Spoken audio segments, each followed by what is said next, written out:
Kelahiran Pedang Iblis bab 1031 Kepompong. Kera kesiar yang ditawan di dunia tersembunyi tetap berada di dalam Snorre untuk beberapa saat sebelum Nuh mengingat mereka. Dia telah menyimpannya di dalam bahan karung gelap begitu lama sehingga dia terbiasa dengan kehadiran mereka. Apalagi mereka selalu diam karena tekanan bawaan yang dia pancarkan. Kondisi pikirannya telah memaksanya untuk memutuskan sebagian besar input eksternal. Tetap saja, dia menugaskan mereka ke 37 begitu dia menyadarinya, dan dia bahkan meninggalkan beberapa potongan logam hitam ke robot yang gembira itu. Menyembuhkan semua retakan di benaknya membutuhkan waktu hampir 3 tahun. Nuh sudah meninggalkan mereka di sana selama berbulan-bulan, jadi lukanya sudah mengakar. Energi mentalnya yang mengkristal harus tetap pada tempatnya untuk waktu yang lama sebelum berubah menjadi bagian dari dinding. Nuh tidak langsung mendorong tubuhnya setelah batas peringkat kelima. Dia mengolah pikiran dan dantian untuk sementara waktu sehingga dia bisa mencegah segala bentuk stagnasi. Dia tidak tahu berapa lama kepompong akan bertahan pada saat itu. Pusat kekuatan keempatnya adalah variabel yang sebelumnya tidak ada di dunia kultivasi. Dia bahkan tidak bisa menebak berapa banyak yang dibutuhkan tubuhnya untuk mengubahnya menjadi bagian dari keberadaan Nuh. Pelatihan dantiannya berjalan lancar seperti biasa.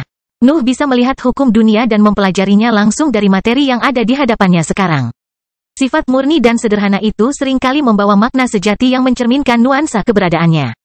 Penghancuran dan kreasi ada dimanapun dia memandang, tetapi dia mengejar yang menyerupai individualitasnya, meningkatkan pemahamannya dan meningkatkan kecepatan dantiannya membesar. Itu bukan hukumnya, mereka milik surga dan bumi.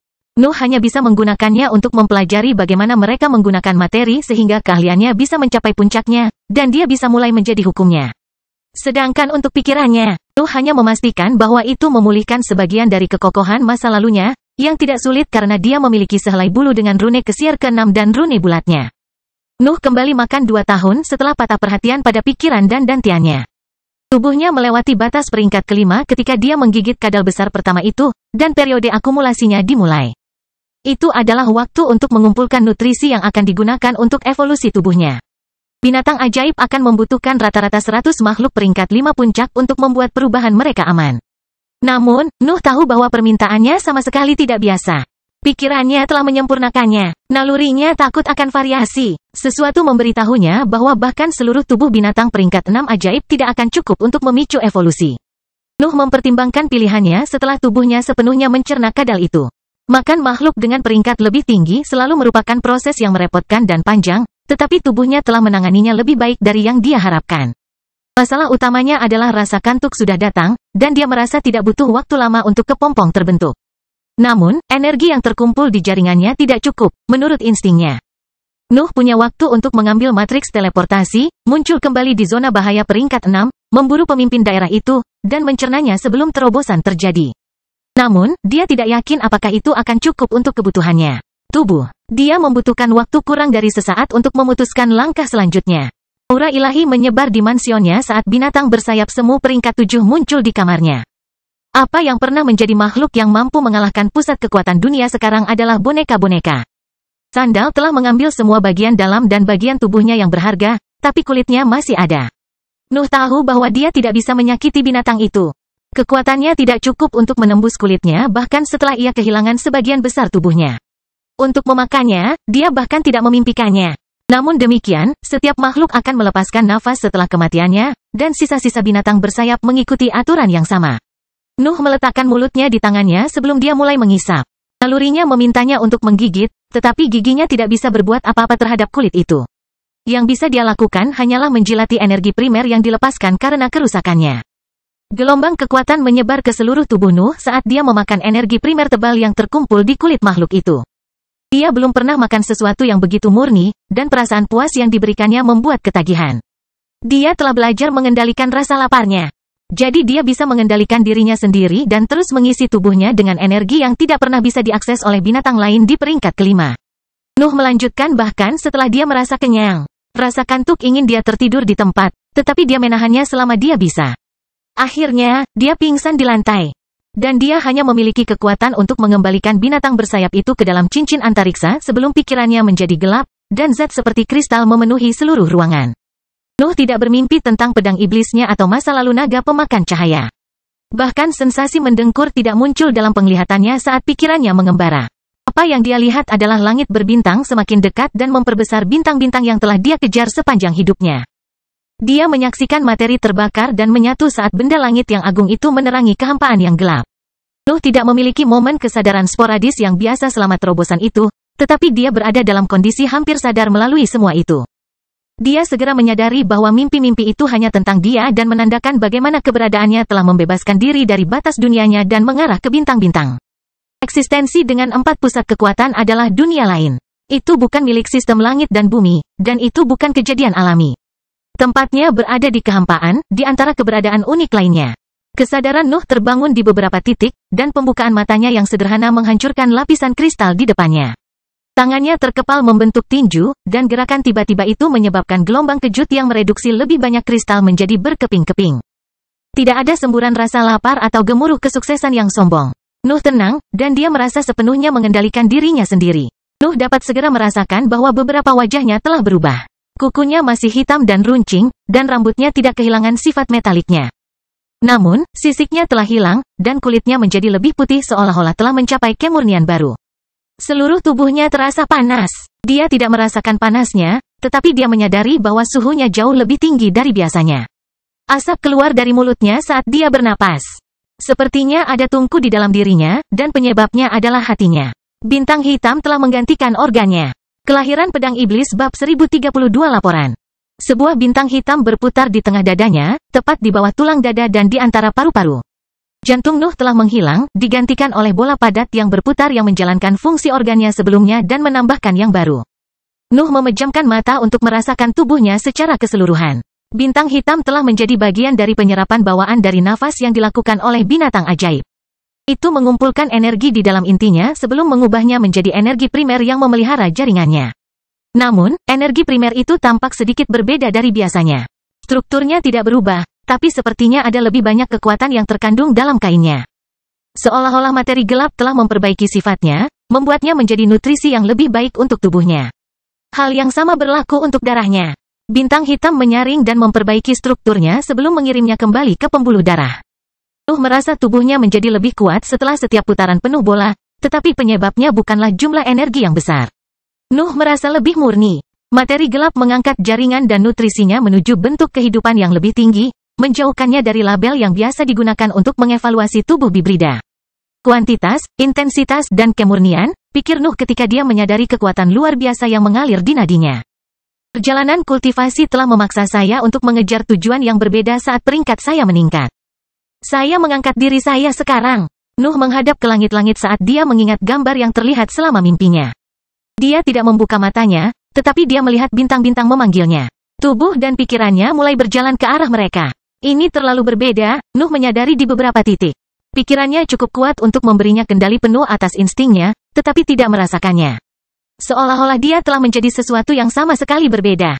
Dia tidak merasa seperti bibrida lagi. Nuh meniup tangannya, dan dunia di sekitarnya kehilangan cahayanya sesaat sebelum nyala api kecil mendarat di telapak tangannya. Apinya telah berubah menjadi hitam, dan mengeluarkan aura yang menggelapkan udara di sekitarnya. Kekuatannya juga berada pada level yang sama sekali berbeda. Kristal yang tersisa dari kepompong hancur begitu api Nuh muncul di ruangan itu. Saya telah menjadi apa? Nuh mempertanyakan dirinya sendiri, bahkan jika dia yakin tidak ada jawaban. Tidak ada lagi di alam yang menyerupai spesiesnya. Dia adalah yang pertama dari jenisnya, dan potensinya tidak diketahui. Pedang iblis segera menerobos masuk ke dalam ruangan dan menyambutnya dengan raungan gembira. Nuh telah menugaskan sarang untuk memberinya makan saat dia dalam pengasingan, tetapi pertunjukan kasih sayangnya tampak jauh lebih intens daripada sebelumnya. Serangkaian spray dan barang diletakkan tepat di depan rumahnya. The Hive secara berkala mengirimkan berita dan materi yang bisa dia gunakan selama pengasingannya, dan Nuh tidak ragu untuk menyapunya. Dia tidak bisa mengerti berapa lama dia menghabiskan waktu di dalam kepompong. Pikirannya telah meningkat dengan rune bulat, tetapi dia belum terbiasa dengan kecepatannya sekarang karena dia berada di peringkat ke-6. Spray dengan cepat menyelesaikan keraguannya. Dia telah menghabiskan 50 tahun dalam pengasingan, yang membuatnya hampir berusia 500 tahun. Tetap saja, ada masalah mengenai situasi dunia saat ini dan bagaimana hal itu memengaruhinya. Kembalinya Nuh tidak luput dari perhatian, dan banyak tetua dewan telah melihat Skuli terbang bersama dengan pasukan pembudidaya.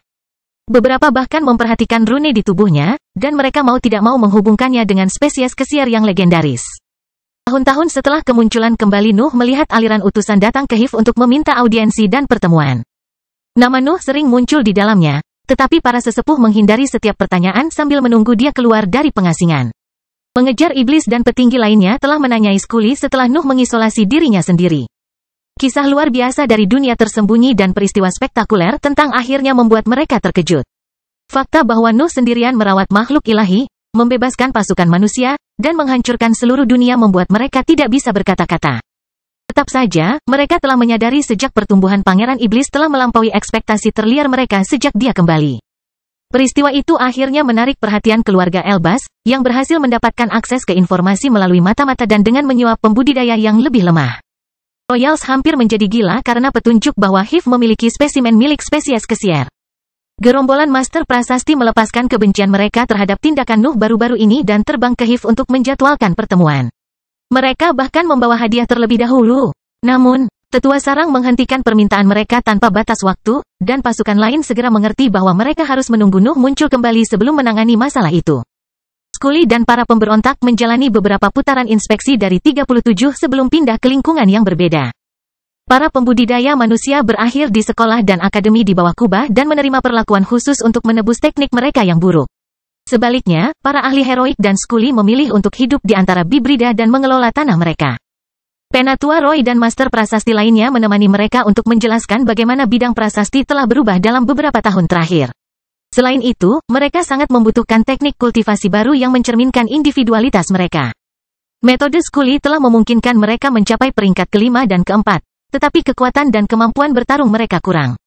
Lembaran itu berlanjut, mencantumkan serangkaian evaluasi pada black metal dan keadaan reservoir kesier apes saat ini, tetapi Noah hanya dapat melewatkan bagian itu ketika dia melihat nama June muncul di laporan tersebut. Nuh telah melihatnya selama pertempuran di atas rawa beracun, tetapi kondisi pikirannya terlalu buruk untuk fokus pada banyak hal. Dia telah melihatnya mengenakan topi eksentrik Thunder, tapi dia tidak menyangka situasinya akan separah yang dinyatakan dalam laporan. Raja Elbas bahkan tiba tak lama kemudian, memaksanya untuk mengambil kesempatan pertama yang dia temukan untuk meninggalkan tempat itu. Laporan tersebut menyatakan bahwa kondisi June semakin memburuk setelah pertempuran berakhir. Lonjakan bunga api oranye sering bersinar di langit di atas tempat tinggalnya, dan banyak ahli dari negara musuh telah menyadarinya. Dia akhirnya menjadi sangat tidak stabil sehingga Royals mengirimnya ke dunia fana lainnya. Hiv tidak mengetahui detail di balik keputusan itu, tetapi tampaknya dia telah menolak perawatan apapun dari Master Prasasti organisasinya. Nuh tahu mengapa June tidak membiarkan siapapun mendekati pusat kekuasaannya. Guru prasasti manapun akan menyadari energinya yang lebih tinggi pada saat itu, dan hidupnya akan berakhir pada hari yang sama. Tetap saja, laporannya belum berakhir, dan matanya menjadi dingin ketika dia membaca bahwa Bibrida telah muncul dari lautan tanah fana lainnya dan menyerang daratan. Saksi membenarkan adanya makhluk di peringkat ke-6. Kelahiran Pedang Iblis bab 1033 tertawa. Kekacauannya menuju daratan tanah fana lainnya, dan June kebetulan ada di sana. June tidak perlu menabung. Dia telah membangun kekuatannya di atas warisan eksentrik Thunder, tetapi individualitasnya hanyalah miliknya. Ada kemungkinan dia bahkan melewati ajaran kultivator tua setelah mendapatkan energi yang lebih tinggi dan buku di dimensi sandal. Nuh hampir tidak mengerti bagaimana teknik kultivasinya bekerja. Dia tidak bisa membantunya di bidang itu. Namun, itu tidak berarti bahwa dia tidak ingin disembunyikan. Saya tidak menyadarinya, pikir Nuh saat gambar pertempuran terakhirnya muncul di pandangannya. June ada di sana, menoleh ke arahnya saat dia membocorkan kehancuran yang telah dilepaskannya. Kilau sporadis yang dilepas oleh bahan gelapnya menyinari bagian wajahnya yang tidak bisa ditutup oleh topi besar itu. Nuh hanya bisa melihat setengah dari kebaikan, tapi dia tidak melihat emosi di dalamnya. Dia tidak ingin aku menyadarinya, simpul Nuh, dan spray di tangannya berubah menjadi abu saat jantungnya yang gelap berputar lebih cepat. Dia merasa gelisah setiap kali dia mengingat setengah mulut itu. Sesuatu yang serius sedang terjadi dengan pusat kekuatannya, dan apapun itu, dia tidak ingin Nuh terlibat.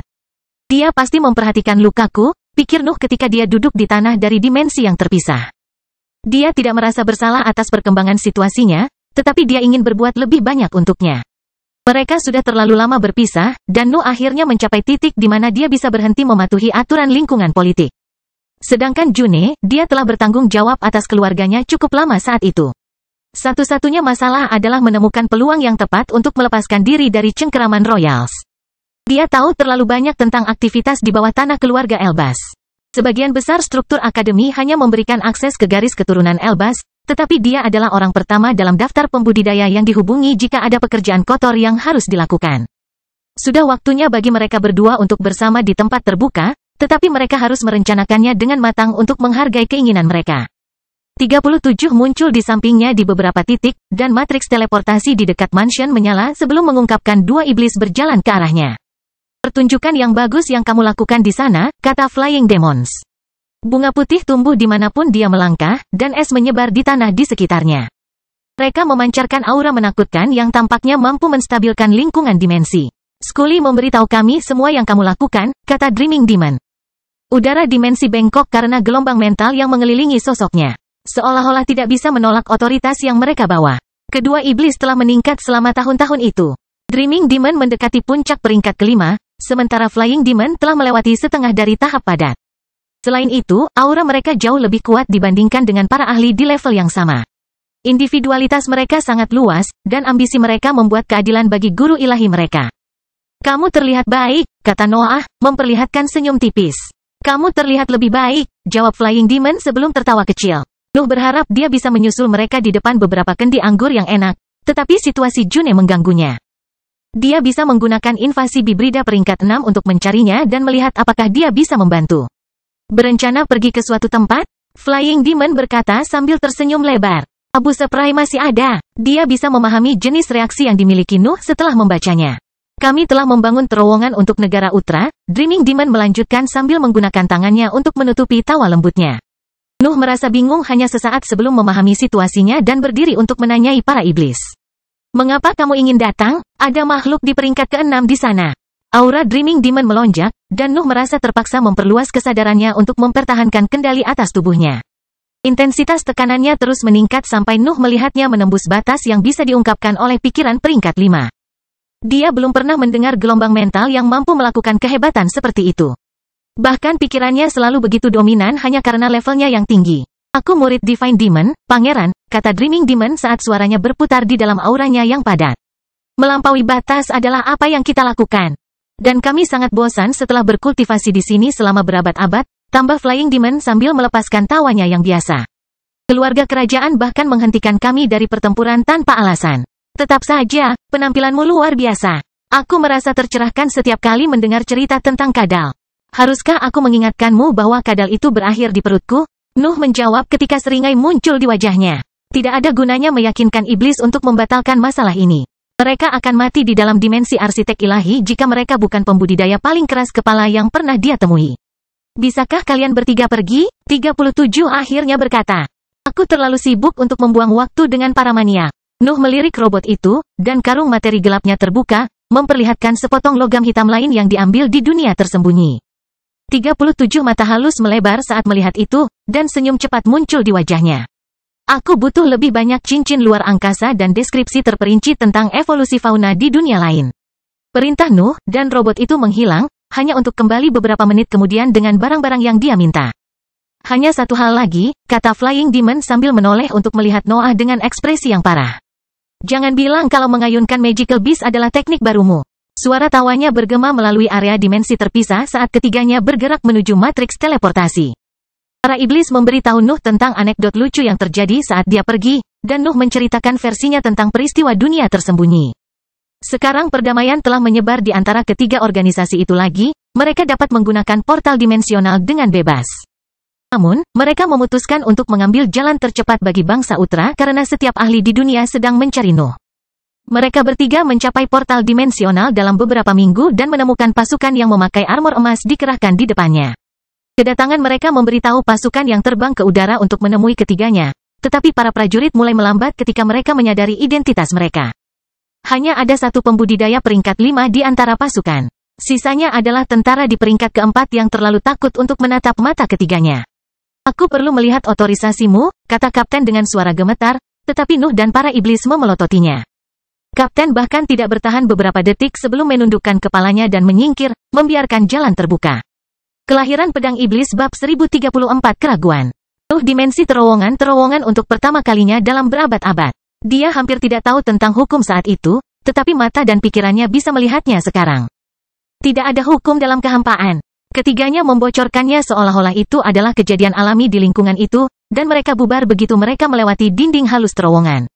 Nuh dan iblis dapat menggunakan hukum, tetapi mereka tampaknya tidak dapat menahannya saat terkena bayangan itu.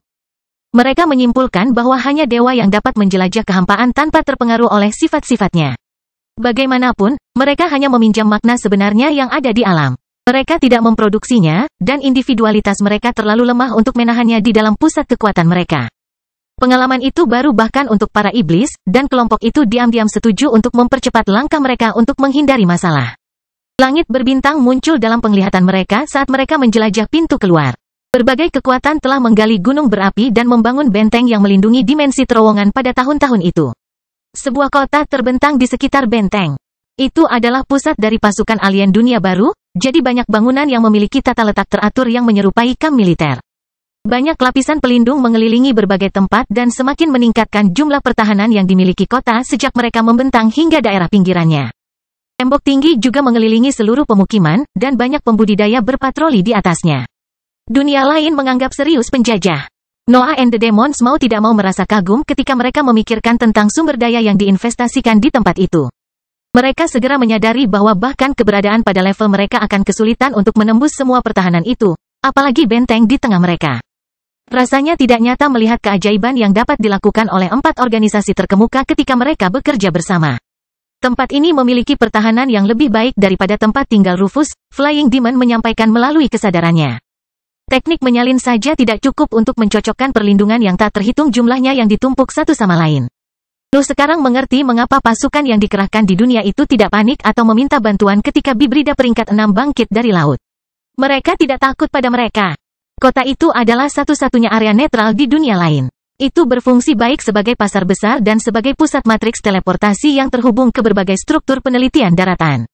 Kultivator biasa harus melalui serangkaian prosedur sebelum diterima di matriks teleportasi, tetapi Nuh dan iblis jauh dari ahli standar.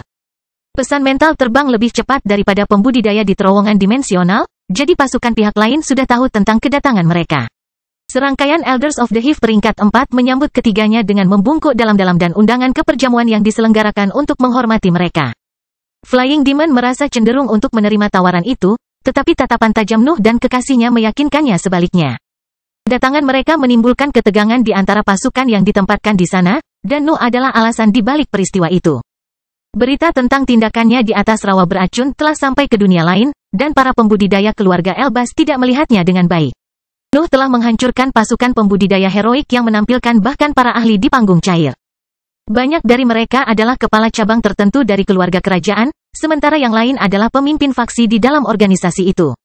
Dia hanya membutuhkan beberapa menit untuk menghancurkan masa depan mereka dan mengganggu seluruh keseimbangan kekuatan di dalam keluarga Elbas. Rasanya normal bahwa banyak faksi membencinya. Namun, tatapan penuh kebencian yang diarahkan padanya dari kejauhan tidak cukup untuk membuatnya membuang waktu.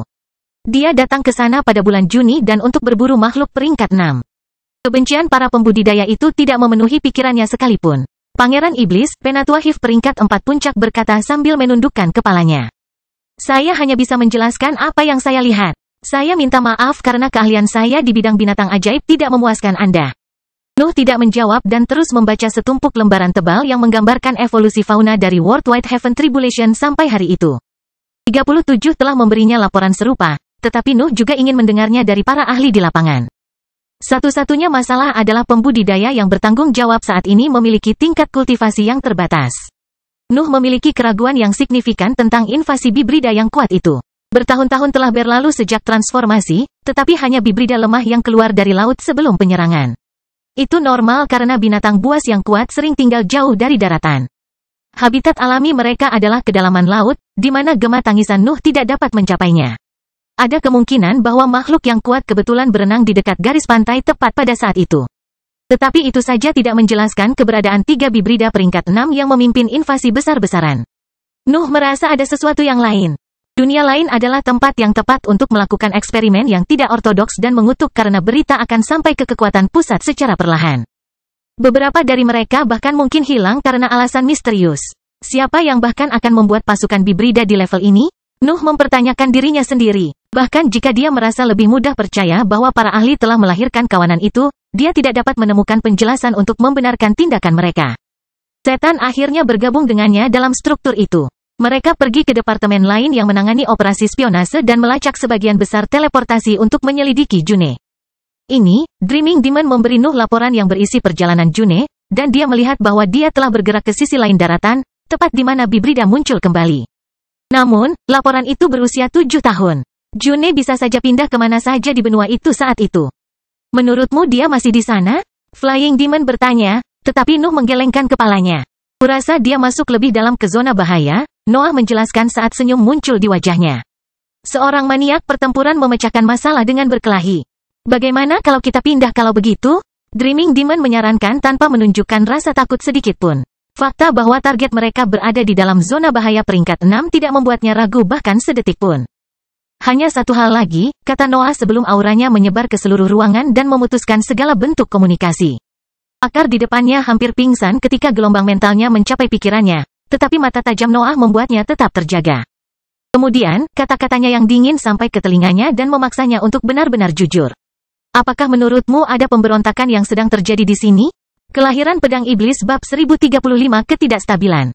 June duduk di dalam gua yang digali di bawah istana yang rusak tempat dia, Noah, dan Fight bertemu dengan leluhur terakhir.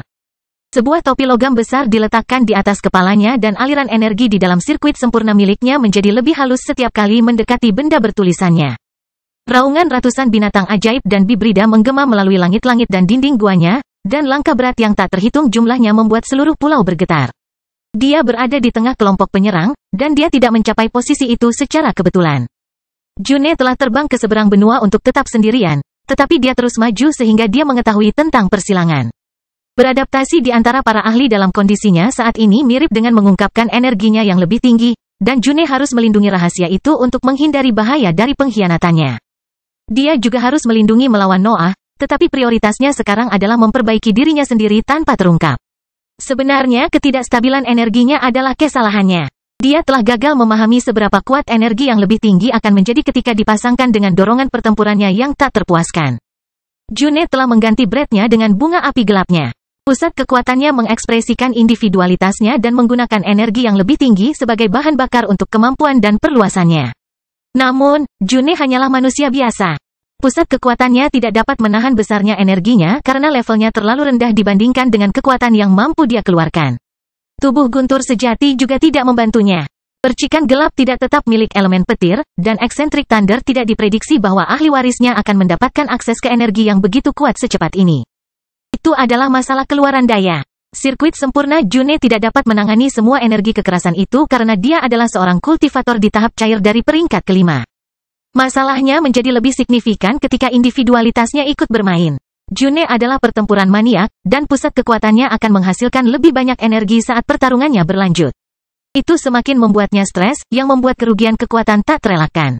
June akan mampu menekan ketidakstabilannya sepenuhnya jika dia berhenti berkultivasi. Tidak ada energi yang lebih tinggi melalui sirkuit sempurnanya berarti tidak ada lagi lonjakan daya. Namun, solusi itu hanya berhasil jika dia menghentikan kemajuannya selamanya. Begitu dia mulai berkultivasi lagi, ketidakstabilan akan kembali. June tidak mungkin menerima melihat perjalanan kultivasinya berakhir. Dia lebih baik mati mencoba menemukan cara lain daripada menjalani sisa hari-harinya sebagai seorang ahli yang tidak mampu menggunakan kekuatannya. Dia hanya menyesal tidak menghabiskan lebih banyak waktu dengan Noah. Namun, dia tidak ingin membebaninya dengan kesalahannya, itulah sebabnya dia menyembunyikan kondisinya saat dia menyerang medan perang. Apa yang kamu lakukan sampai melukai pikiranmu, pikir Juni.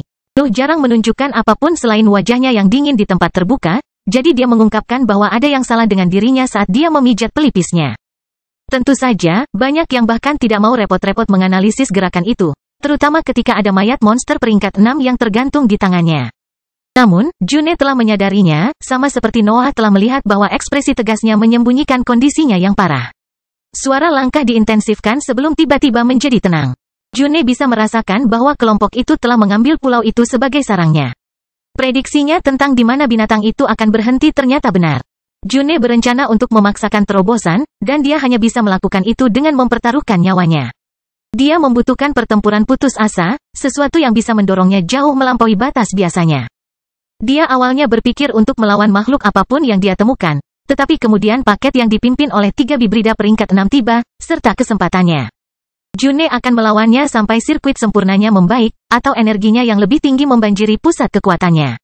Itu adalah tindakan putus asa, tetapi satu-satunya solusi yang dia miliki. Wajah Nuh muncul di benaknya untuk terakhir kalinya sebelum dia menembak keluar gua, dan percikan gelap mengelilingi tubuhnya. Nuh dan Iblis mengaktifkan matriks teleportasi di dalam kota sambil mengenakan ekspresi serius.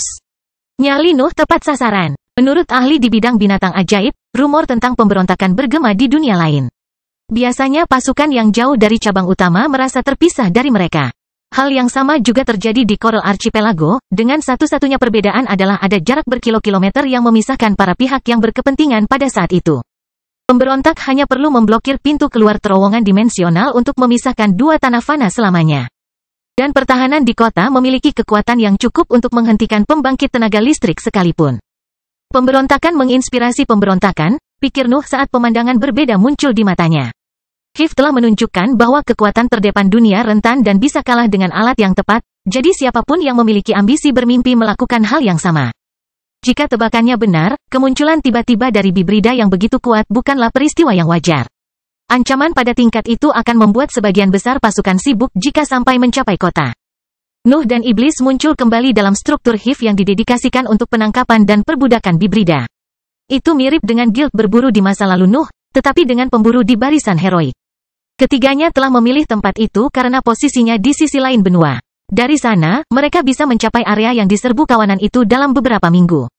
Para pemburu ingin mengadakan perjamuan untuk menghormati mereka dan menunjukkan betapa berharganya struktur itu. Tetapi Nuh tidak peduli, dan para iblis mengikuti petunjuknya. Mereka bertiga segera berangkat dan terbang menuju pulau tempat Nuh bertemu dengan nenek moyang terakhir. Laporan terbaru menyatakan bahwa kelompok itu telah menghentikan pergerakannya dan para pemimpin telah kembali ke dalam laut. Itu adalah saat yang tepat untuk menyerang dan membobol barisan mereka. Tetapi kota tidak mengirimkan aset seolah-olah pasukan di sana tahu bahwa revolusi sedang terjadi. Nuh mengaktifkan teknik pengurangan ilahi saat dia terbang. Dia melakukannya bukan untuk mempelajari situasi politik di sana, tetapi untuk menganalisis tekniknya. Pikiran dan tubuhnya berada di peringkat ke-6 sekarang, dan peningkatan yang mereka bawa ke kecakapan Nuh sangat besar. Dia hanya perlu membuat tekniknya bisa menggunakan kekuatan baru itu. Perubahan paling signifikan telah terjadi di tubuhnya. Dia merasa lebih kuat setelah setiap putaran bintang gelap di dadanya, dan seluruh dirinya menjadi lebih murni berkat efek jantung barunya. Nuh awalnya mengira akan butuh waktu lama untuk menemukan jejak kekasihnya, tetapi pemandangan yang ditemukan di pulau itu berubah pikiran. Ketiganya mencapai target mereka hanya untuk melihat ratusan mayat binatang ajaib bertemu tanah merah. Kelahiran Pedang Iblis Bab 1036 Pimpin. Juni, pikir Nuh ketika dia melihat pulau itu dipenuhi dengan mayat binatang buas. Bahkan di antara tubuh-tubuh itu, hidungnya mencium aroma anehnya, memastikan bahwa dia berada di balik pembantaian itu. Ada banyak makhluk mati di puncak peringkat kelima di tanah dan tak terhitung lagi di peringkat bawah. Nuh merasa terkejut mengetahui bahwa June dapat mengeluarkan kekuatan seperti itu. Bagaimanapun, dia secara teknis adalah seorang ahli panggung cair. Penggarap pada level itu dapat menangani binatang ajaib yang lebih kuat dengan cepat, tetapi ada ratusan mayat di tanah. Apalagi dengan energinya yang lebih tinggi, June pasti berusaha menambah tenaga untuk mengalahkan pasukan itu. Nuh bisa segera mengerti bahwa dia merencanakan sesuatu yang sembrono. Dia tidak keberatan dalam waktu normal, tetapi tindakannya tampak putus asa. Seolah-olah hidupnya bergantung pada mereka. Bintang gelap di dadanya mulai berputar lebih cepat sehingga dia mendapat kesan itu. Kesadarannya berkembang, dan pikirannya menjadi sasaran yang bisa dia pahami tanpa mengubahnya menjadi kata-kata. Pikirannya memproses jejak dan petunjuk dengan kecepatan yang luar biasa. Itu menelusuri setiap masukan yang ditemukan oleh tubuh dan kesadarannya dengan satu-satunya tujuan untuk memahami kemana June pergi. Nuh merasa seolah-olah dia telah mengaktifkan teknik pengurangan ilahi, dengan satu-satunya perbedaan bahwa tubuhnya telah memulai proses itu secara mandiri. Itu telah merusak niat Nuh dan telah menggunakan fitur-fitur yang membuat kesadaran bawaannya. Butuh waktu kurang dari 1 menit dia untuk menemukan jejak bau yang membawa aroma khas June dan menemukan bahwa jejak itu mengarah ke laut.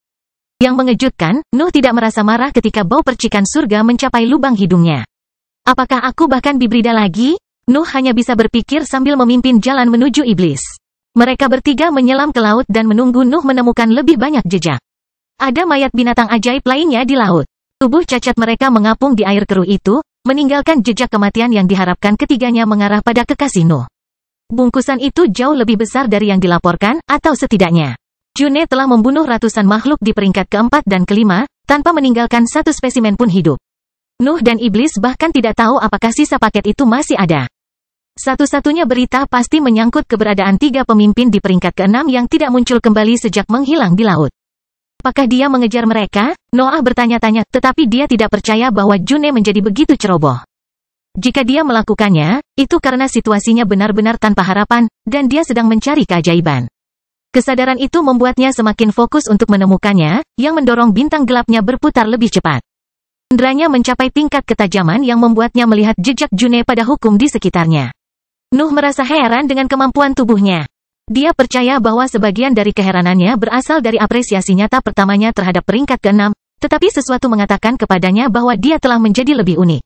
Hati barunya membuatnya menjadi makhluk yang aneh, tetapi itu bukanlah fiturnya yang paling fantastis. Dia merasa seolah-olah tubuhnya secara aktif mendorongnya untuk menjadi lebih kuat tanpa memerlukan bahan bakar apapun. Itu jauh melampaui keuntungan yang melekat pada binatang ajaib. Makhluk-makhluk itu memiliki jalan yang mudah, tetapi tubuh Nuh menjelajahi medan itu lebih jauh. Kemurniannya yang konstan adalah semacam persiapan untuk kenaikan Nuh. Ketiganya terus mengikuti jejak June sampai mereka merasakan gelombang energi yang datang dari dasar laut. Nuh bahkan tidak memperingatkan iblis pada saat itu. Dia langsung menembak ke arah kedalaman laut, menciptakan serangkaian gelombang kejut yang menyebar di dasar laut dan melahirkan gempa bumi. Bahkan tindakan lari cepat yang sederhana membuat alam kagum akan kekuatannya. Dia telah menjadi bencana alam yang harus ditahan untuk hidup di antara para pembudidaya sekarang. Peristiwa itu memaksa iblis untuk mengaktifkan mantra pertahanan, yang membelokkan kekuatan gelombang kejut. Sementara itu, Nuh mencapai dasar laut dalam sekejap hanya untuk menemukan awan percikan api hitam bergerak maju. Nuh hendak menyelam ke arahnya ketika instingnya memperingatkannya tentang kehadiran berbagai bentuk kehidupan agak jauh darinya. Kesadaran bawaannya memberinya pandangan lengkap tentang sarang. Dia melihat lebih banyak kumpulan binatang ajaib, dan dia merasakan 3 pemimpin yang kuat beristirahat tepat di tengah mereka. Hydra, pikir Nuh saat melihat makhluk-makhluk itu. Pemimpin kelompok itu adalah 3 Hydra berkepala 7 di tingkat bawah dari peringkat ke-6. Pikiran Nuh memproses semua informasi tentang spesies itu saat dia melanjutkan penurunannya menuju awan yang bergerak.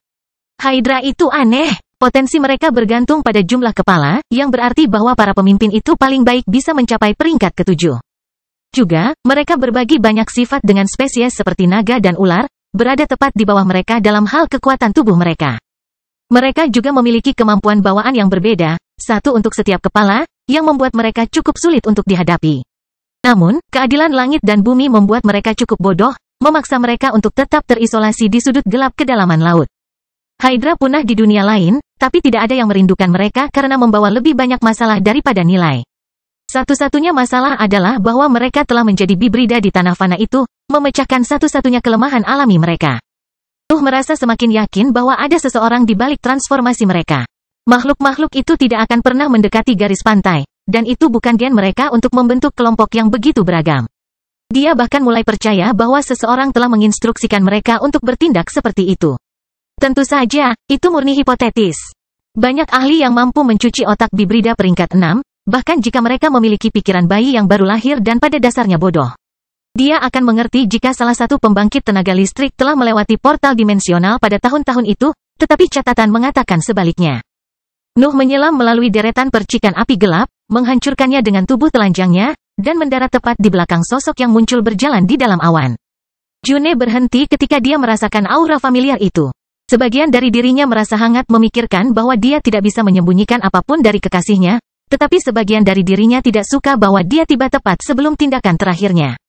Kamu seharusnya tidak berada di sini, June berbicara, dan karyanya menjadi percikan tajam yang meledak di air di sekitarnya, menggemakan suaranya.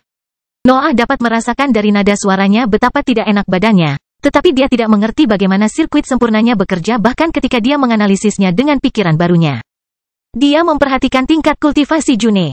Dia memancarkan kekuatan seorang ahli yang hampir mencapai puncak peringkat ke-5, bahkan jika pusat kekuatannya hanya mencerminkan statusnya sebagai kultivator tahap cair. Kelahiran Pedang Iblis Bab 1037 Obat. Kamu akan mati jika melawan mereka, Nuh menyampaikan melalui kesadarannya, tetapi June tidak berbalik. Dia terus berjalan ke depan dengan kepala tersembunyi di balik topi raksasanya. Sebagian besar pertempuran superior June berasal dari energinya yang lebih tinggi. Dia seperti mendengkur, mampu melampaui tingkat pusat kekuatannya karena bahan bakarnya jauh lebih unggul dari Brad. Satu-satunya masalah adalah individualitas June mendorong keunggulannya lebih jauh, membuat sirkuit sempurnanya tidak dapat lagi menahan kekuatannya. Nuh tidak bisa mengerti banyak tentang pandangan sekilas, tapi dia memperhatikan bagaimana tubuh June tampak hampir meledak. Pusat kekuatannya tidak punya waktu untuk mendorong energi yang lebih tinggi di luar dirinya sehingga lebih banyak percikan hitam terbentuk di dalamnya. Mengapa kamu menyembunyikan mencoba ini dariku? Nuh bertanya sambil mengangkat suaranya. Awan percikan hitam menyebar karena intensitas suara dan gelombang udara, menciptakan area kosong tepat di tengah kedalaman laut. June berhenti pada saat itu, tapi dia tidak berpaling. Sirkuitnya yang sempurna mulai membocorkan energi yang lebih tinggi lagi. Tetapi kesadaran Nuh meluas dan membubarkan awan kedua sementara itu mengudara di sekitar mereka secara diam-diam. Semakin Juni menghindari menjawab pertanyaannya, semakin tidak mengerti seberapa parah kondisinya. Aku tidak bisa membantumu jika kamu tidak memberitahuku apa masalahnya, kata Noah. Tetapi gelombang listrik tiba-tiba menyebar dari tubuh June dan melahirkan kaleng berderak lainnya. Noah melihat bagaimana June berbalik menghadapnya bahkan jika topinya menyembunyikan wajahnya. Dia terdiam beberapa saat sebelum memutuskan untuk berbicara untuk pertama kalinya. Kamu tidak bisa membantuku. Noah tetap diam sambil menunggu June melanjutkan. Dia hanya ragu-ragu beberapa detik sebelum menjelaskan. Jika kamu memperbaiki ini untukku, aku akan merasa kalah. Bantuan kecil tidak akan memengaruhinya, dan Nuh membantu menciptakan energinya yang lebih tinggi bukanlah masalah yang penting. Namun, kehidupan June bergantung pada kemampuannya untuk memperbaiki kondisinya saat itu, dan dia tidak bisa membiarkan siapapun kecuali dia menerima pujian untuk itu. Jika Nuh menyelamatkan hidupnya, dia akan kehilangan keinginannya untuk melawannya. Individualitasnya hanya membutuhkan celah untuk berantakan, dan Nuh mengerti itu setelah kata-katanya. Apakah menurutmu mati adalah solusinya? Tanya Nuh. Dia belum siap untuk menyerah pada bulan Juni. Ada cara-cara di mana dia bisa membantunya tanpa membahayakan integritas individualitasnya. Ini satu-satunya cara, jawab June, merentangkan tangannya untuk menunjukkan awan yang berderak. Saya perlu memaksakan terobosan untuk menahan kekuatan ini. Nuh tidak bisa menahan nafas ketika mendengar itu. June telah memilih untuk bertindak sebagai maniak pertempuran sejati, tetapi peluangnya untuk berhasil sangat buruk. Penggarap tidak bisa begitu saja memaksakan terobosan dalam barisan heroik. Kolam royal tidak akan begitu ajaib jika tidak. Apakah tidak ada lagi yang bisa kamu lakukan? Nuh bertanya ketika dia mulai berjalan ke arahnya. Percikan hitam mencoba menghancurkan jubahnya, tetapi materi gelapnya menangkisnya. Kamu tidak bisa, June berkata sambil mencoba menekan suaranya. Nuh melihatnya menahan diri untuk tidak berbicara dan melesat ke depan, menghancurkan awan yang tersisa dan mendorong air mundur lagi. June tidak bergerak bahkan ketika tangannya memegang topinya untuk mengangkatnya. Noah melihat rambut berantakan jatuh di mana-mana di wajah kekasihnya saat dia melepaskan benda bertulisan berat itu. Alis June yang berkerut dan mata yang terpejam mengungkapkan rasa sakit yang dia alami dalam kondisinya. Dia menjatuhkan aktingnya dan mulutnya dan bergabung dengan sisa wajahnya dalam mengungkapkan penderitaannya. Nuh belum pernah melihatnya dalam kondisi seperti itu. Dia tampak di ambang kehancuran, dan semua usahanya dilakukan untuk memastikan bahwa sirkuit sempurnanya tetap kuat. Biarkan saja, kata Noah sambil membelai wajahnya. June menggelengkan kepalanya, tetapi ekspresinya mereda ketika tangannya menyentuh pipinya. Pasangan itu tetap dalam posisi itu untuk beberapa saat, tenggelam dalam sensasi yang tidak dapat mereka rasakan selama berabad-abad. Nuh tidak merasakan gairahnya, tetapi pikirannya menjadi tenang ketika dia menyentuhnya, dan jantungnya yang gelap berputar lebih cepat. Reaksinya melonjak ketika dia berhubungan dengan wanita di dasar gagasannya tentang kehidupan. Nuh telah mengungkapkan begitu banyak kehancuran akhir-akhir ini sehingga dia hampir lupa betapa intensnya ketenangan yang harmonis itu. Tangan June terangkat untuk memegang tangannya, dan ekspresinya rileks saat gelombang energi yang lebih tinggi keluar dari sirkuit sempurnanya. Percikan hitam itu keras dan mengancam akan melukai tubuhnya dengan momentumnya, tetapi mereka melambat ketika Nuh memusatkan pikirannya pada mereka. Kesadaran Nuh memaksa energi yang lebih tinggi memadat dan meninggalkan tubuh June secara teratur. Itu semua kekuatan yang dia kumpulkan selama pertempuran baru-baru ini, jadi dia harus membubarkannya untuk menstabilkan kondisinya. Menit-menit berlalu dengan lambat hingga, akhirnya, sirkuit sempurna bulan Juni menjadi hampa energi. June menghela nafas dan terhuyung-huyung ketika dia merasa hampa, tetapi tangan Noah kuat, dan dia bisa berpegangan padanya untuk menjaga keseimbangannya. Matanya terbuka untuk pertama kalinya dan memantulkan pupil reptil yang terpaku pada iris jingganya. Kecuali timbangan, penampilan Nuh tidak banyak berubah setelah kepompong. Tetap saja, June dapat memperhatikan detail kecil yang telah dimodifikasi oleh terobosan tersebut. Iris biru esnya sedikit membesar dan menyinari putih matanya dengan warna cerah itu. Dia menjadi lebih tinggi, dan kulitnya menyerupai logam panas yang tidak memiliki lipatan di permukaannya. Gelombang panas memenuhi tubuhnya setiap kali bintang gelap di dadanya menyelesaikan rotasi. Otot-ototnya lebih menonjol, tetapi hanya sedikit. Mereka tidak merusak keharmonisan yang dia ungkapkan. Sebaliknya, June tidak banyak berubah. Penampilannya tampak sedikit lebih dewasa, tetapi dia masih seorang maniak pertempuran muda yang ditemui setelah tes masuk akademi di mata Nuh. Berat badannya turun, dan wajahnya menunjukkan betapa lelahnya dia, tetapi itu hanyalah efek dari kondisinya. Pasangan itu saling menatap untuk beberapa saat sebelum mereka pergi ke bibir satu sama lain dan bertukar ciuman lambat. Mereka akhirnya berpisah untuk saling berpelukan dan tenggelam dalam perasaan yang memicu pelukan mereka. Apa pilihanmu yang lain? Nuh bertanya begitu dia merasa dia benar-benar santai dan tidak mengambil risiko mengaktifkan sirkuit sempurnanya lagi. Mati dalam pertempuran besar-besaran melawan makhluk di peringkat ke-6 adalah pilihan yang bagus, kata June, dan Noah merasakan mulutnya menyeringai di dadanya. Kau yakin tidak ingin mempertimbangkannya? Maaf, kata Noah, perutku sudah memesan bibrida itu. Kamu harus mencari cara lain. June tertawa, tapi ekspresinya berubah serius, dan dia meninggalkan dadanya untuk menatap mata Noah lagi. Ketika dia merasakan perasaan yang dikandungnya, dia tidak bisa mengungkapkan segalanya kepadanya. The Royal Academy telah mengembangkan obat baru ini. Kelahiran Pedang Iblis bab 1038 Pemberontak. Kamu ingin kewalahan Royal Academy? Flying Demon berteriak ketika dia mendengar apa yang ada di benak June. Nuh telah membawanya pergi dari dasar laut, dan iblis telah kembali ke pulau bersama mereka. Mereka duduk di lantai kastil yang hancur sekarang, dan beberapa anggur kendi berdiri di antara kedua pasangan itu. Keluarga kerajaan telah mengembangkan obat yang meningkatkan kekokohan pusat-pusat kekuasaan, kata June sambil melirik Nuh dengan kesal. Dia mengisi tubuhnya dengan bahan gelap untuk mencegah ledakan energi lainnya, tetapi kesadarannya yang berat membuat June merasa tidak nyaman. June telah menjelaskan pilihan keduanya kepada Noah and the Demons. Keluarga Elbas telah mempelajari kompleks nenek moyang selama berabad-abad saat itu, dan telah menciptakan banyak benda luar biasa dengan merekayasa menyusun ulang strukturnya. Salah satunya adalah ramuan yang meningkatkan kekuatan pusat-pusat kekokohan dengan menggabungkan ciri-ciri binatang ajaib ke dalam struktur mereka. Efeknya mereplikasi transformasi pada area tubuh yang terbatas, meningkatkan fungsinya secara keseluruhan. Sirkuit sempurna June akan mampu menahan energinya yang lebih tinggi dengan cara itu. Satu-satunya masalah adalah keluarga Elbas menyimpan semua prototipe dan kreasi terbaru mereka di area terlarang. Hanya anggota garis keturunan Elbas yang memiliki akses ke sana. Untuk mengubahnya menjadi bibrida, Nuh tidak bisa. Individualitas June adalah masalah besar, dan dia akan merasa berhutang budi kepada kekasihnya selamanya, yang merupakan masalah yang lebih besar. Dia memiliki keahlian untuk memecahkan formasi pertahanan, kata Noah sehingga dia menyelesaikan lapisan material gelap di sekitar inti dan titik lemah sirkuit sempurna. June telah menunjuk mereka sebelumnya, jadi semuanya menyeluruh. June telah memilih sebuah buku tua yang penuh dengan ajaran di medan formasi sebagai hadiah dari dimensi sandal. Tanpa sepengetahuan Royals, keahliannya telah berkembang pesat, dan posisinya yang unik membuatnya sadar akan pertahanan yang ada di sekitar area terbatas akademi baru. Kamu melupakan satu masalah besar, kata Dreaming Demon ketika dia memahami seluruh situasi. Apa yang menghentikan Raja Elbas muncul dan membunuhmu di tempat? June menggigit bibir bawahnya mendengar pertanyaan itu.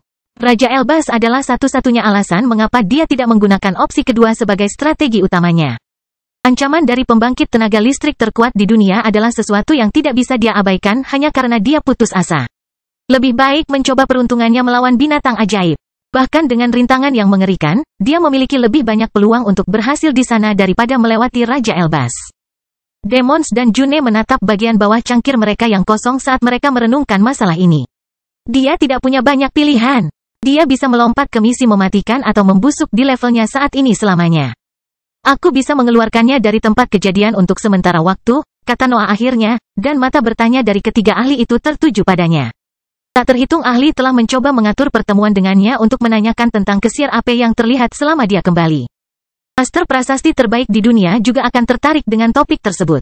Adapun bagaimana dia berencana membuat Raja Elbas meninggalkan permukaan, itu adalah bagian yang mudah.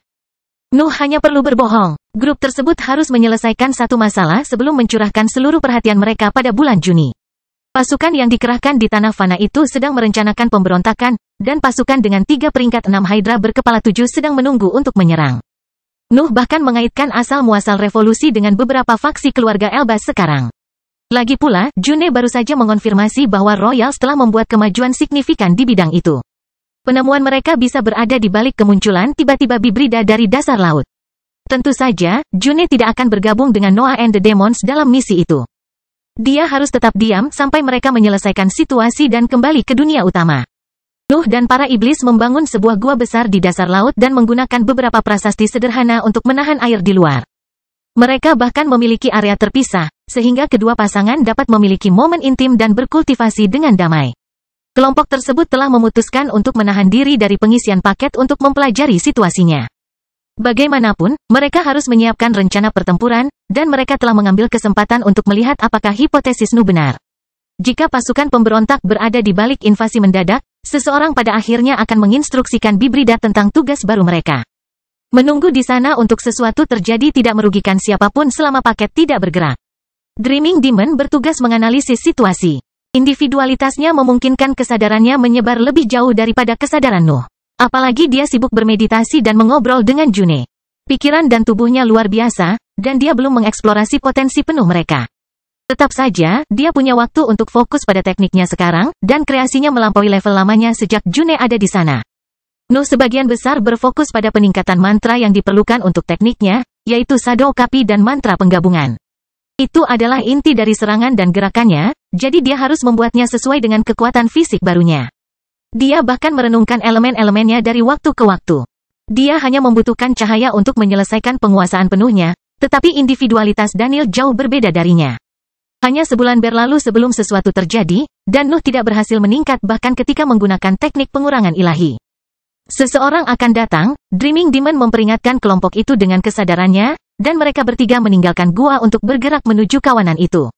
June tetap tinggal karena dia harus menahan diri untuk tidak menggunakan pusat kekuasaannya. Trio mencapai paket diam-diam, tersembunyi oleh gelombang mental Dreaming Demon. Seorang pembudidaya peringkat 5 muncul dalam penglihatan mereka, dan dia turun melalui perairan gelap ke dekat Bibrida. Wanita itu mengenakan baju besi emas dan memegang tongkat panjang di tangannya. Sebuah kristal merah bersinar berdiri di atas benda bertulisannya, dan cahayanya memaksa makhluk itu untuk menundukkan kepala. Bahkan ketiga Hydra itu tidak berani memandangnya secara langsung. Nuh dan iblis saling bertukar pandang, dan gelombang mental Dreaming Demon meluas, memengaruhi air dan menyebar hingga mencapai ahlinya. Wanita itu kehilangan keseimbangan sesaat sebelum ekspresinya menjadi kusam. Kemudian, dia mulai berjalan menuju ketiganya, tidak peduli bahwa beberapa makhluk telah mengangkat kepala mereka setelah kepergiannya. Begitu dia sadar kembali, dia menemukan 3 pasang mata dingin tertuju padanya. Wanita itu milik keluarga Elbas, tetapi ekspresinya bersinar gembira setelah melihat Nuh, dan dia mulai berbicara sebelum ketiganya mulai menanyainya. Jadi itu benar, kamu adalah pelindung revolusi, apakah kamu datang untuk membantu kami memberontak? Kelahiran Pedang Iblis bab 1039 Pemberontakan. Nuh harus mengakui bahwa dia tidak mengharapkan jawaban seperti itu dari pemberontak. Dia dan iblis adalah eksistensi menakutkan yang mampu memberikan tekanan besar, tetapi ahli itu hanya senang melihat mereka. Saya Angela Elbas, kata ahli itu, saya pemimpin tim peneliti yang dikirim ke sini oleh Royal Academy. Merupakan kehormatan bagi saya untuk meminta pahlawan HIV bergabung dengan revolusi kami. Dia memiliki penampilan wanita parubaya dengan rambut pirang panjang dan mata coklat. Fitur wajahnya menunjukkan bagaimana garis keturunannya cukup jauh dari cabang utama Royals. Para iblis menoleh untuk melihat ke arah Nuh, tapi Nuh terus menatap Angela. Banyak pikiran muncul di benaknya, dan beberapa dari mereka menganggap aliansi akhirnya dengan kekuatan pemberontak. Namun, dia tidak melihat bagaimana membantu mereka dapat menguntungkan HIV atau sekutu mereka. Akan berbeda jika mereka berhasil menguasai seluruh dimensi portal, tetapi hanya Raja Elbas yang tahu cara kerjanya. Itu adalah pertempuran yang hilang bahkan sebelum dimulai. Pemimpin Royals memiliki aset paling berharga dan tak tergantikan dalam genggamannya. Pemberontakan sia-sia kecuali para pemberontak sama sekali tidak ingin kembali ke dunia lain. Nuh tidak pernah bisa setuju dengan kondisi itu. Nilai dunia lain sangat besar karena bidang tanah abadi, dan memiliki semua ancaman yang dia perlukan untuk merasa cukup tertekan untuk maju. Kita hanya perlu mencapai celah dimensional, lanjut Angela dengan suara penuh semangat. Pasukan di sisi lain tidak akan memiliki harapan untuk mencapai dunia ini setelah satu-satunya akses hilang. Kita dapat membentuk kembali benua ini menjadi surga bagi para pembudidaya yang dipimpin oleh organisasi yang bersatu. Ketiganya dapat memahami bahwa keyakinan Angela kuat, tetapi mereka telah melihat terlalu banyak untuk mengetahui bahwa itu hanya mimpi. Penggarap sering memburu dan membunuh untuk merebut lebih banyak keuntungan, dan setiap organisasi pada akhirnya akan menghadapi pertempuran dan pemberontakan internal. Nuh dan iblis tetap diam saat mereka bertukar pandang, dan Angela tidak gagal memahami bahwa ada sesuatu yang salah. Ekspresi mereka tidak menjadi lebih hangat, dan mata dingin mereka tidak menerimanya sebagai salah satu dari jenis mereka. Hanya pada saat itulah Angela menganggap bahwa Noah Balvan yang legendaris bukanlah pelindung kaum tertindas atau pendukung para pemberontak. Dia melihat dia yang sebenarnya untuk pertama kalinya. Nuh tidak akan peduli dengan revolusi kecuali itu menguntungkannya, tetapi dia tertarik pada studi yang mengarah pada penciptaan Bibrida tersebut. Tongkat Angela ada di tangan Dreaming Demon, dan dia mempelajarinya sementara mereka bertiga mencoba memahami bagaimana menggunakan situasi itu dengan lebih baik. Pilihan yang paling jelas adalah menggunakan tahanan mereka untuk menemukan pemberontak lain, tetapi mereka harus mengambil banyak pelajaran sebelum bergerak. Namun, mereka telah meremehkan iman Angela. Begitu dia mengerti bahwa ketiganya tidak akan membantu revolusi, dia mengaktifkan benda bertuliskan yang tersembunyi di dalam tubuhnya. Ketiganya melihat serangkaian tato muncul di kulitnya yang terbuka. Mereka menggambarkan rantai yang menyebar di tangan dan lehernya sebelum mengeluarkan suara berdengung. Kristal tongkat mulai bersinar ketika suara dengungan bergema di area tersebut, dan makhluk di kejauhan mulai mengeluarkan raungan marah saat terus bergema. Satu persatu, rantai di tubuh Angela putus, dan intensitas suara dengung meningkat, membuat lebih banyak makhluk gelisah di dalam kawanan. Cahaya kristal juga menjadi lebih kuat, dan pancarannya hanya membuat binatang buas di kejauhan semakin marah.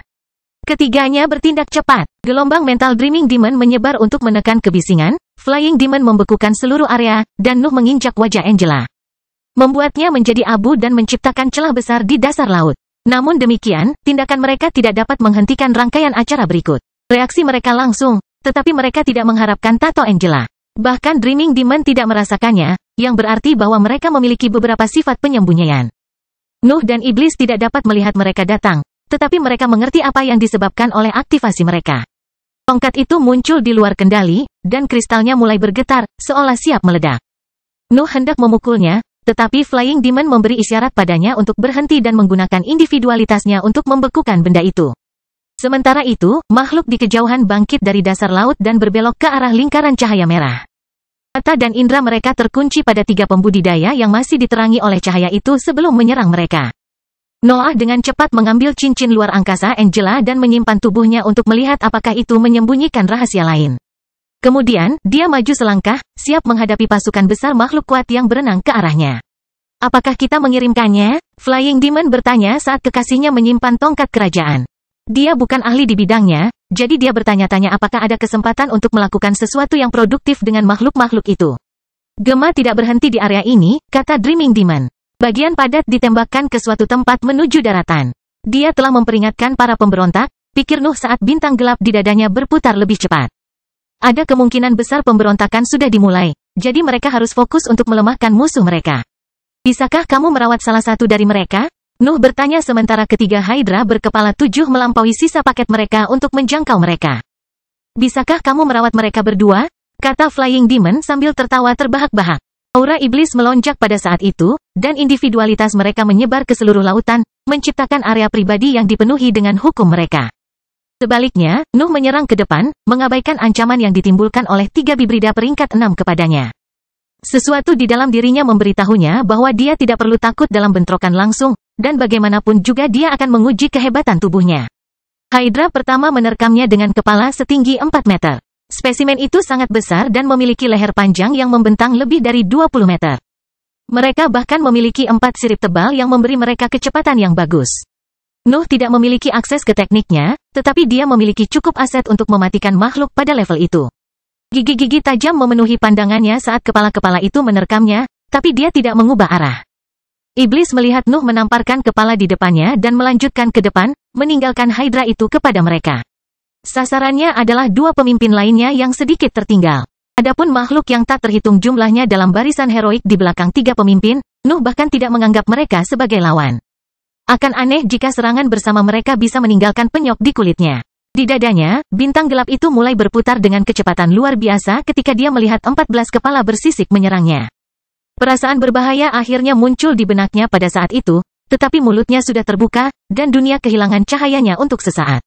Kelahiran pedang iblis bab 1040 langit berbintang. Nuh tidak melihat beberapa fitur api tepat setelah kepompong, tetapi mereka tidak mungkin terlewatkan saat dia menggunakannya dalam serangan. Dia telah menghindari kemampuannya di tempat terbuka setelah melakukan perubahan. Lagi pula, serangannya berada pada level pembangkit tenaga listrik, jadi dia membutuhkan pelatihan area khusus untuk melepaskannya sepenuhnya. Gantiannya masih dalam tahap solid, tapi dia bisa menghancurkan seluruh wilayah dengan tangan kosong sekarang setelah tubuhnya mencapai peringkat ke-6. Tempat tinggalnya tidak dapat menampungnya lagi, dan bahkan dimensi terpisah akan menderita jika dia menjadi pembohong di dalamnya.